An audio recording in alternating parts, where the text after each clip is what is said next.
In 1942, an ordinary American took an extraordinary stand. Fred Korematsu boldly opposed the forced internment of Japanese Americans during World War II.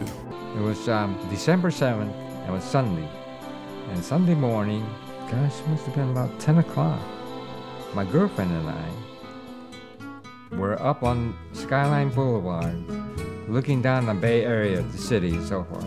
Just relaxing, had the music on, the car radio, and all of a sudden it stopped. And they announced that Pearl Harbor was attacked by Japanese airplanes.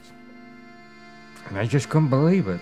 The Japanese attack on Pearl Harbor in December 1941 took the lives of over 2,400 people and catapulted the U.S. into World War II. It also drastically changed the lives of more than 100,000 Japanese Americans. It made it twice as hard to live here decently and to prove that you're more American than Japanese. Fred tried to enlist in the U.S. National Guard and Coast Guard, but was denied enlistment because of his race. Japanese Americans living in the U.S. were now perceived as a threat.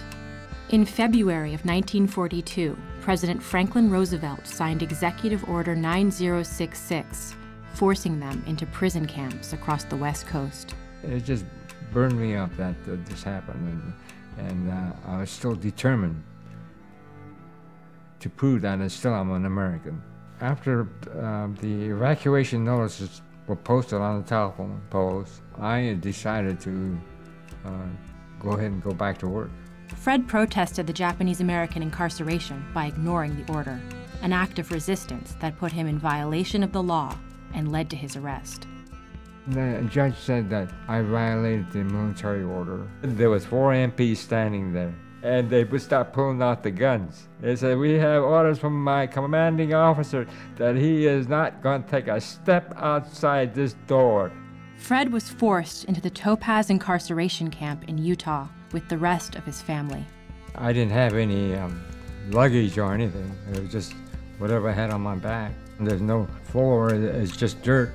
So the wind was blowing through there, and there's cracks all around the walls. And there was a light bulb up there, one light bulb and on the ceiling, and also an iron cot with straw, and that was it. I felt like a prisoner in a war, a prisoner of war.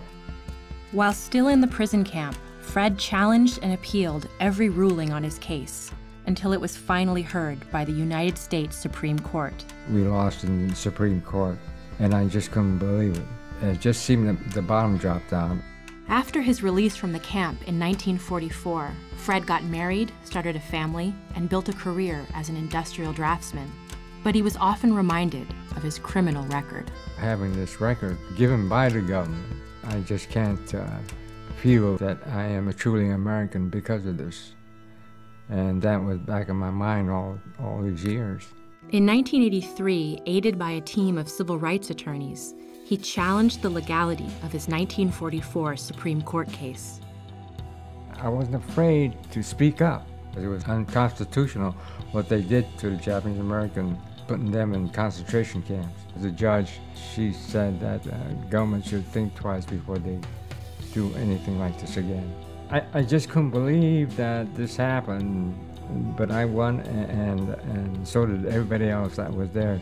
There were a lot of them with, tears in their eyes because they were interned also. It was a great victory for all Americans and all Asians in this country, that this will never happen again. Fred and his team had proven that the United States government had no grounds to incarcerate Japanese Americans.